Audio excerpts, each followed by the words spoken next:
Hello friends, welcome to our official YouTube channel of study my way. तो कैसे हैं आप सभी और तैयारी कैसी चल रही है आपकी? कोई भी प्रॉब्लम हो, कोई भी डाउट हो तो आपके लिए हमने कमेंट सेक्शन भी ओपन करके रखा है और साथ में व्हाट्सएप नंबर तो आपको पता ही है, तो वहाँ पर जाके आप बता सकते हो। अच्छा, मैं बस आपसे ये जानना चाह रही थी कि हमने ये जो सीरीज़ स्टार्ट की है स्टैटिक जीके के लिए, ठीक है, रिविजन सीरीज़ जो है, मैं चाहती हूँ कि आप मुझे बताएं कमेंट सेक्शन में कि आपको ये सीरीज़ सच में कैसी लग रही है और जिस पैटर्न में हम इसको रिवीजन करते हुए चल रहे हैं, क्या वो हेल्पफुल है आपके लिए, क्या आप रिवाइज कर पा रहे हो? और अगर आपको इससे रिलेटेड चाहिए कि कुछ और हम देख सकते हैं तो वैसा आप भी कमेंट सेक्शन में बताओ। पर अगर मुझे आप सपोर्ट करोगे तभी मैं इस सीरीज़ को कंटिन्यू कर पाऊँगी। मैं आपसे बस इतना चाहती हूँ कि हम ये पूरी बुक जो है वो कम्प्लीटली रिवाइज कर लेंगे एग्ज़ाम से पहले तक। बस मैं आपसे क्या चाहती हूँ कि आप इस वीडियो को कंप्लीट होने के बाद, इस वीडियो को सच में आपको लगता है कि हाँ ये हेल्पफुल है, तो मुझे लाइक बटन चाहिए आपसे, ठीक है? तो इस वीडियो को लाइक करें और साथ में कमेंट सेक्शन में मुझे यस लिखकर इसको बताएं कि हाँ ये आपके लिए हेल्पफुल है और इसको हम कंटिन्यू रख सकते हैं, ठीक है? तो ये इतना आप कर देंगे तो इससे क्या है कि मुझे भी पता चलेगा कि हाँ हमको इसको फर्दर आगे लेके जाना है और इसमें कुछ चीज़ें हम कर सकते होंगे एड ऑन, तो वो भी हम करेंगे। जैसे एमसीक्यू मैं सोच रही हूँ कि जैसे ही हमारा एंशिएंट सीरीज़ हो जाएगा तो हम फिर जल्दी से इसके एमसीक्यूज़ जो हैं 25 एमसीक्यूज़ के अप्रॉक्स वो हम कर लेंगे। तो बट उसके लिए मुझे आपका सपोर्ट चाहिए। और साथ में अगर अभी तक आपने कोई भी कोचिंग की टेस्ट सीरीज़ नहीं ज्वाइन की है तो अभी स्क्रीन पर आपको ये सारे जो भी टेस्ट चल रहे हैं अलग अलग कोचिंग की तरफ से, तो ये सारे टेस्ट जो हैं ये अभी रिलीज़ हो चुके हैं। तो अगर आप चाहते हैं कि आप ये टेस्ट लगा सकें तो उसके लिए भी आपके पास यहाँ पे कॉन्टैक्ट नंबर शो हो रहा है, वहाँ पर जाके आप कॉन्टैक्ट कर सकते हैं। इसकी फुल डिटेल्स जो है आपको वहाँ पर मिल जाएगी, ठीक है? चलिए, तो अब जो रिविजन सीरीज़ है अब उसको हम आगे बढ़ा लेते हैं। चलो, तो आज क्या पढ़ना है? आज पढ़ना है सिंधु सभ्यता के प्रमुख स्थल और उनकी खोजकर्ता, ठीक है? इसमें हमको क्या क्या देखना है, कौन कौन सी प्लेसेस, उनको खोजा किसने था और अभी वर्तमान स्थिति में वो प्लेसेस है कहाँ। तो सबसे पहले हम स्टार्ट कर रहे हैं हड़प्पा से। हड़प्पा कहाँ है आपका? हड़प्पा है आपका शाहीवाल जनपद, ठीक है, या सहीवाल भी बोलते हैं इसको, पाकिस्तान के अंदर। इसको खोजा किसने था? दयाराम साहनी ने या फिर माधव स्वरूप वत्स ने। तो देखो क्या है, आपको दयाराम साहनी तो पता है पर माधव स्वरूप वत्स भी आप याद रखेंगे क्योंकि कोई भी नाम आपको आ सकता है। जैसे मोहनजोदाड़ो है तो राखलदास बनर्जी ने इनकी खोज की थी। कहाँ पर है ये? तो लरकाना जनपद, सिंध, पाकिस्तान में है, ठीक है? उसके बाद आ जाओ आप चान्हू दड़ो पर। तो चान्हू दड़ो कहाँ है? चान्हू दड़ो है सिंध प्रांत, पाकिस्तान में। इसकी खोज किसने की थी? अर्नेस्ट मैकी ने। किसने की थी? अर्नेस्ट मैकी ने। फिर कालीबंगा, कालीबंगा की खोज की थी बीबी लाल और बीके थापर ने। और ये है कहाँ? तो हनुमानगढ़, राजस्थान में है। फिर आ जाओ कोट दिजी। तो कोट दिजी जो है इसकी खोज की थी फजल अहमद खान ने और ये है कहाँ? खैरपुर, सिंध प्रांत, पाकिस्तान में। फिर आ जाओ रंगपुर, इसकी खोज की है रंगनाथ राव ने और ये है कहाँ? काठियावाड़, गुजरात में। फिर है रोपड़, रोपड़ की खोज की है यज्ञदत्त शर्मा ने और ये है रूपनगर, पंजाब में। लोथल, लोथल की खोज किसने की है? रंगनाथ राव ने की है और ये अहमदाबाद, गुजरात में पड़ता है। फिर है आलमगीरपुर, इसकी खोज की है यज्ञदत्त शर्मा ने और ये आपका मेरठ, उत्तर प्रदेश पे है। फिर है सुतका गेंडोर, तो सुतका गेंडोर जो है इसकी खोज की है ऑरेल स्टेन ने और ये पाकिस्तान के मकरान में समुद्र तट के पास है।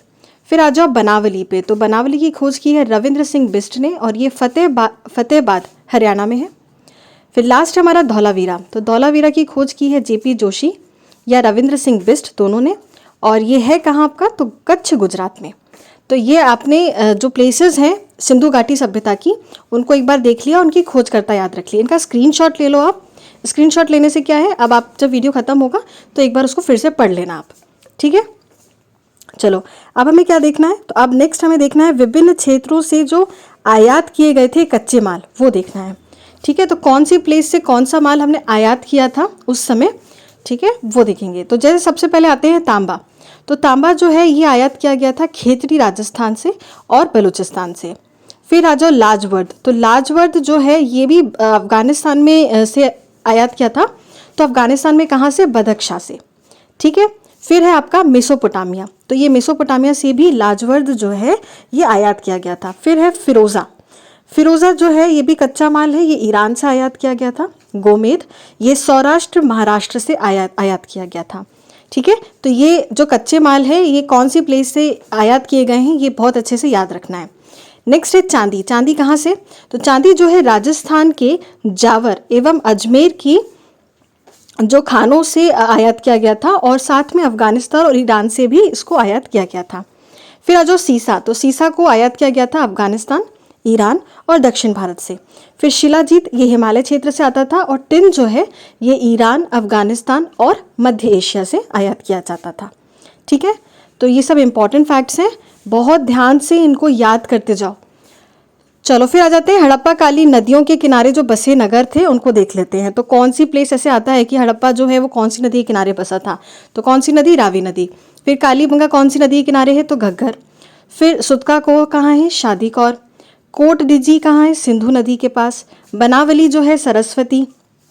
फिर जो आपका दायमाबाद है प्रवरा। फिर उसके बाद मोहनजोदाड़ो, मोहनजोदाड़ो सिंधु नदी के पास है। लोथल भोगवा। आलमगीरपुर हिंड नदी के पास। कुणाल सरस्वती के पास। मांडा चेनाब और आमरी सिंधु। फिर है रोपड़। रोपड़ जो है सतलज नदी के किनारे है।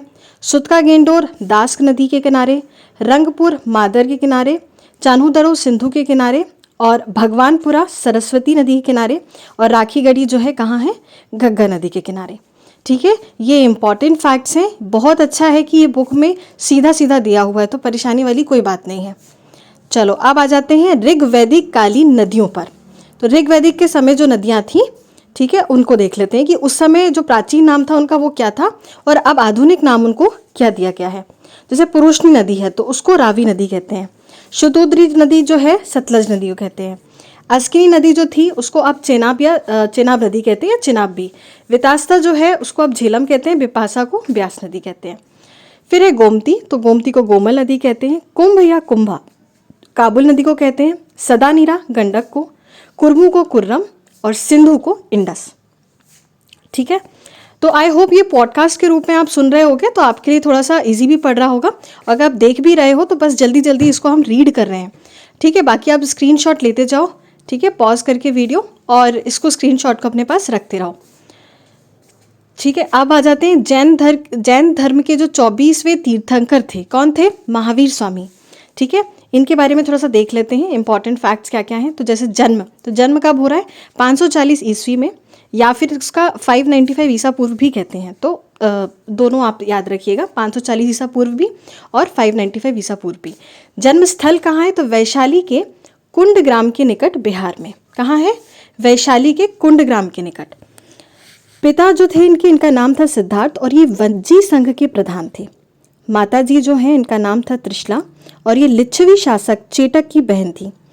फिर आ जाओ बचपन का नाम। तो बचपन का नाम इनका था वर्धमान। ठीक है, महावीर। और इनकी पत्नी थी यशोदा। यशोदा जो थी वो कुंडीय गोत्र के राजा समरवती की कन्या थी। कुंडीय गोत्र याद रखिएगा, ये हो सकता है पूछ लें। पुत्री जो है वो प्रियदर्शना थी। ठीक है, या फिर इनको अनोज्जा भी कहते हैं। दामाद जो थे जमाली या जामली, ये प्रथम विरोधी भी रहे हैं जब मतलब जैन धर्म के प्रति।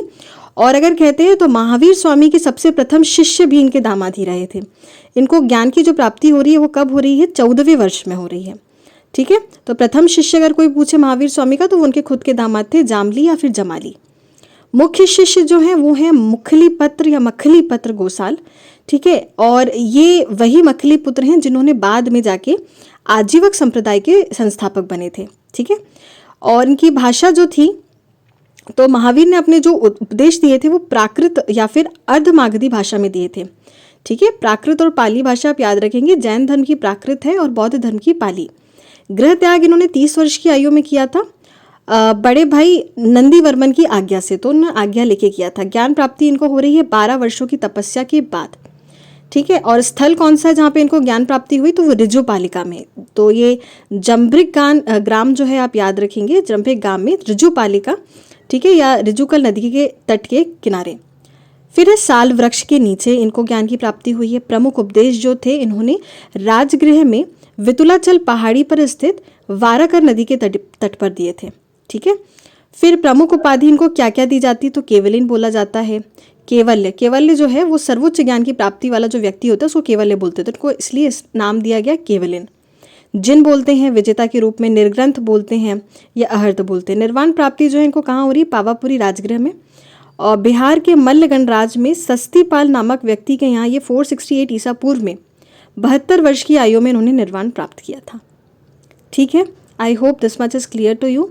ठीक है, हमको सिर्फ एक बार इनको देखना है ताकि अगर MCQ पोर्शन में ये आता है तो ये बहुत इजी से हम उसको एलिमिनेशन के फॉर्म में अच्छे से इनको सॉल्व कर पाएँ। कोशिश ये करेंगे कि अभी जब रिवीजन करते जा रहे हैं ना तो कुछ MCQs भी लगाते जाएँ। ठीक है, हेल्प हो जाती है उससे। अब आगे बढ़ने से पहले मैं आपको कुछ टेस्ट सीरीज़ के बारे में बताना चाहूँगी। तो जो भी अभी कोचिंग में ऑन रनिंग टेस्ट सीरीज़ चल रही हैं तो आप चाहें तो वो टेस्ट सीरीज़ भी जो हैं ज्वाइन कर सकते हैं। चलो, तो अब बौद्ध धर्म के वास्तविक संस्थापक जो हैं, बौद्ध धर्म के पास आ जाते हैं। तो बौद्ध धर्म जो है उनके संस्थापक कौन थे? महात्मा बुद्ध थे। तो जन्म याद रखिएगा, जैन धर्म का जन्म जो महावीर स्वामी का वो 540 में हो रहा है, वहीं बौद्ध धर्म में 563 ईसा पूर्व में। इनका बचपन का नाम सिद्धार्थ था और इनका गोत्र जो था वो था गौतम। माता इनकी महामाया देवी थी जो बचपन में इनको चली जाती हैं। तो फिर इनकी जो पालन पोषण होता है वो इनकी दूसरी माँ ने किया था, जिनको हम विमाता भी कहते हैं। ठीक है, प्रजापति गौतमी जिनको कहा जाता है। ठीक है, फिर पिता जो हैं इनके शुद्धोधन, ये शाक्यों के शासक रहे हैं और इनका जन्म स्थल लुम्बिनी वन है। कहाँ? नेपाल में। कपिलवस्तु जो अभी वर्तमान में रोमनदेही इसको बोला जाता है, वहाँ पे इनका जन्म है। ठीक है, विवाह इनका 16 वर्ष में हो जाता है यशोधरा से। ठीक है, और ये यशोधरा जो है ये कोलीय गणराज की राजकुमारी हैं। फिर आ जाओ पुत्र। तो पुत्र जो हैं उनका नाम था राहुल। गृह त्याग की घटना जो है, इन्होंने भी 29 या 30 वर्ष में इन्होंने भी अपना गृह त्याग किया था और उस घटना को महाविनिष्क्रमण कहा जाता है। ठीक है, इनका जो सारथी थे, मतलब ये घोड़े पे बैठकर भागे थे, तो उस घोड़े का नाम जो था वो था कंथक या फिर चन्ना। ध्यान गुरु या हम कहें प्रथम गुरु जो थे इनकी, वो थे अलार कलाम, जिनसे इनको ज्ञान की प्राप्ति और वेदों का ज्ञान प्राप्त हुआ था। ज्ञान प्राप्ति के जो इनको हुई थी उसको 35 वर्ष की आयु में हो रही है, वैशाख पूर्णिमा के दिन। और ये बुद्ध कहलाए थे। और स्थल कौन सा था? तो वो था बोध गया बिहार। ठीक है, निरंजना नदी जो है उसके तट पर और पीपल वृक्ष के नीचे। और प्रथम उपदेश जो दिया इन्होंने ये सारनाथ में दिया था। ठीक है, स्थल ऋषि पतन भी कहते हैं। इनके शिष्य जो रहे हैं वो आनंद और उपाली इनके शिष्य रहे हैं। धर्म प्रचार का स्थल जो है वो शाक्य, काशी, मगध, अंग, मल्लवज्जी, कोशाल राज्य, ये सारे राज्य हैं जहाँ पे इन्होंने धर्म का प्रचार किया था। और जीवन का अंत इनका हो रहा है 483 ईसा पूर्व में। आयु इनकी उस समय थी 80 वर्ष। दिन है वैशाख पूर्णिमा का और स्थल है कुशीनगर। कहाँ पर है ये? उत्तर प्रदेश में है। ठीक है, कसिया गांव महापरिनिर्वाण इसको कहा जाता है। तो जीवन का जो अंत था वो बौद्ध धर्म में क्या कहते हैं? महापरिनिर्वाण। ठीक है, अब देख लेते हैं बौद्ध के जीवन की जो घटनाएं थी उनके कुछ प्रतीक हैं। जैसे जो भी उनकी घटनाएं हुई हैं उनके जीवन में, उसको उसमें कोई एक प्रतीक दिया है। जैसे जब वो गर्भ में थे तो उसका प्रतीक जो है वो है हाथी। फिर जब उनका जन्म हो गया गर्भ के बाद तो उस जन्म की जो प्रतीक है वो है कमल व लॉर्ड। फिर उसके बाद आ जाओ आप यौवन पे, तो जब वो एडोलेसेंट हो रहे थे तो उसका जो प्रतीक है वो है सांड। फिर उसके बाद गृह त्याग, अब इन्होंने गृह त्याग किया तो गृह त्याग को घोड़ा, जैसे मैंने बताया आपको, कंथक इनका घोड़ा था। फिर ज्ञान प्राप्ति इनको बोधि वृक्ष, तो पीपल इसका प्रतीक बनाया गया। फिर समृद्धि, तो समृद्धि के लिए शेर। 7वां जो है प्रथम प्रवचन उन्होंने कहाँ दिया था? सारनाथ में दिया था। इसको किससे? चक्र के प्रतीक से बताया गया है। फिर उसके बाद निर्वाण, तो निर्वाण के लिए पद चिन्ह प्रतीक यूज किया गया है। और फिर मृत्यु के लिए स्तूपा, तो स्तूप आज भी आप देखते ही हो, तो ये मृत्यु का इनका प्रतीक है। ठीक है, क्लियर है, इजी है, एक एक बार पढ़ते जाओगे याद होता जाएगा। इसमें बहुत ज़्यादा कुछ रॉकेट साइंस नहीं है।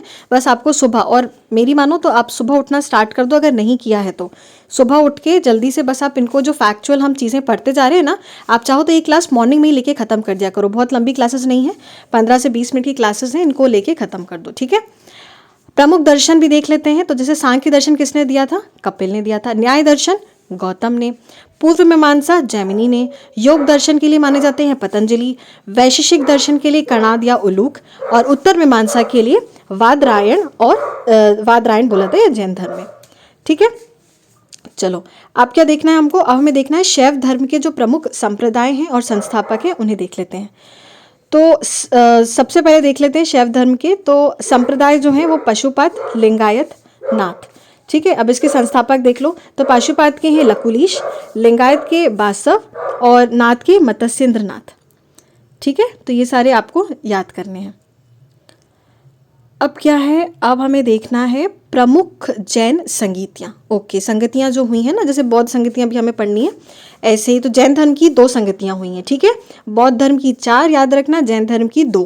पहली संगति जो हो रही है जैन धर्म की, वो हो रही है पाटलिपुत्र में, कहाँ, बिहार में, और इसके अध्यक्ष हैं स्थूलभद्र। कब हो रही है ये इंपॉर्टेंट है, तो 300 वर्ष, एक सेकेंड, तो ये हो रही है 298 ईसा पूर्व में, ठीक है। उसके बाद है द्वितीय संगति, तो द्वितीय संगति हो रही है वल्लभी गुजरात में। द्वेदार्थी क्षमाश्रम ये इनके अध्यक्ष रहे हैं, ठीक है, और ये वर्ष है 513 से 526, ठीक है, क्लियर है।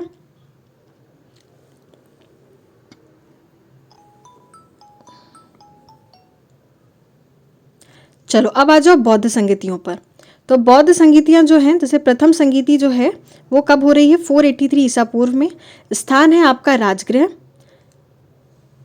ठीक है, स्थान है राजगृह, और अध्यक्ष इसके जो रहे हैं वो है महाकश्यप, शासक अजातशत्रु, ठीक है। फिर उसके बाद द्वितीय संगति जो हो रही है वो है आपकी 383 ईसा पूर्व में। कहाँ पर ये संगति हुई है, वैशाली के अंदर, और इसके अध्यक्ष हैं साबकमीर या सुबोकामी, और शासक इनके कालाशोक, तो कालाशोक के टाइम पर यह हो रही है, तो ऐसे आपको याद रखना है। फिर हम आ जाते हैं तृतीय संगति पे। तृतीय संगति कौन से शासक के दौरान हुई, अशोक के टाइम पे हुई। कब हो रही है, 250 ईसा पूर्व में हो रही है। कहाँ हो रही है, पाटलिपुत्र में हो रही है, और अध्यक्ष कौन है, मोगलीपुत्र पुत्तिस, ठीक है। चतुर्थ संगति जो है कनिष्क के टाइम पर होगी। इसका जो समय है वो प्रथम शताब्दी, ठीक है, उस टाइम पर हो रही है, कुंडलवन कश्मीर के अंदर, और इसके अध्यक्ष हैं वासुमित्र या अश्वघोष। आप जल्दी से देरी ना करते हुए, ठीक है, रिवीजन आपका रैपिड रिवीजन सीरीज चल रहा है, 16 महाजन पद और देख लेते हैं एक बार, ठीक है। 16 महाजन पद और उनके उदय को देख लेते हैं, जो जितने भी 16 महाजन पद हैं, ठीक है। तो ये आपको याद होने चाहिए कि राजधानियों से क्वेश्चन आ जाता है, कौन सी महाजन पद की कौन सी राजधानी थी। तो जैसे अंग है, अच्छा ये भी देखना है हमको कि वर्तमान स्थिति में है कहाँ, ठीक है। चलो जैसे अंग की बात करें तो अंग की राजधानी क्या है, चंपा, और वर्तमान स्थिति में ये है भागलपुर मुंगेर बिहार के अंदर, ठीक है। फिर आ जाओ आप अवंती पर। तो अवंती कहाँ है, उज्जैन माहिष्मती में, सॉरी इसकी जो राजधानी है, अवंती की जो राजधानी है वो कहाँ है, अवंती की राजधानी है उज्जैन माहिष्मती, और ये वर्तमान स्थिति में मालवा मध्य प्रदेश के अंदर है। फिर है शूरसेन, शूरसेन की राजधानी है मथुरा, मथुरा उत्तर प्रदेश में। काशी की वाराणसी, ठीक है, कौशल की श्रावस्ती या अयोध्या, कुरु की इंद्रप्रस्थ, कंबोज की हाटक राजपुर। फिर है अश्मक, अश्मक की है पोटली या पोतन, चेदी की है शक्तिमती या सुक्तिमती भी कहते हैं इसको, पांचाल अहिच्छत्र, वज्जी है वैशाली या विदेह, वत्स है कौशाम्बी, और मगध की गिरिव्रज या राजगृह भी बोल सकते हैं, कहाँ, बिहार में है, और मत्स्य है विराटनगर, ठीक है, राजस्थान में है, ये याद रखिएगा, और मल्ल की है पावा तथा कुशीनगर। तो ये आप ना वर्तमान स्थिति में ये सब कहाँ है वो सब भी देखते जाइएगा, बहुत इंपॉर्टेंट है। तो बहुत से तो आपको पता ही चल जाएगा, जैसे हमने वाराणसी देखी तो पता ही है कि हाँ उत्तर प्रदेश में है, मथुरा उत्तर प्रदेश में है, ठीक है। पर कुछ कुछ है जो आपको नाम है, जैसे विराटनगर, तो विराटनगर ऐसे नहीं समझ में आएगा, तो आपको पता होना चाहिए कहाँ पर है, राजस्थान के अंदर है, ठीक है। जैसे गोदावरी नदी क्षेत्र में है ये अश्मक, पोटली, पोतन, है ना, ये याद रखना। कंबोज, हाटक या राजपुर ये राजौरी एवं हजारा क्षेत्र में है, ठीक है, समझ में आ रहा है। चलो तो ये आपने देख लिया, यहाँ पर हमने वज्जी देख लिया था, ये देख लिया था, हाँ अभी गांधार और देख लो। गांधार कहाँ है, तक्षशिला में इसकी राजधानी है, गांधार की राजधानी तक्षशिला। रावलपिंडी एवं पेशावर पाकिस्तान के अंदर है ये, ठीक है। अब हमको ये देखने हैं सिकंदर और समकालीन यूनानी लेखकों का जो विवरण है वो देखना है। तो अब हम इसको क्या करेंगे, अब हम इसको नेक्स्ट पार्ट में इसको लेके चलेंगे, ठीक है। तो आज के लिए बस इतना ही। इसमें आपने जो जो रिवाइज किया है सभी को आप एक बार स्क्रीनशॉट ले लो, और स्क्रीनशॉट लेकर जो भी आपके फैक्ट्स हैं अभी हमने पढ़े हैं इनको 1-2 बार अच्छे से रिवाइज कर लेना, बस काफ़ी है, इससे ज़्यादा कुछ नहीं पढ़ना है, ठीक है। तो चलिए मिलते हैं फिर नेक्स्ट वीडियो में, और जो मैंने कहा है वो याद रखिएगा, मुझे बताइएगा कि आपको ये सीरीज़ सच में कैसे लग रही है। अगर हम कोई इसे कंटिन्यू करना है तभी हम कंटिन्यू करेंगे इसको, ओके। चलो तो बी ऑनेस्ट एंड बिल्कुल जुड़े रहिए, फिर हम ऐसे ही अपनी सीरीज़ को कंटिन्यू करते रहेंगे, ठीक है। चलो बाय।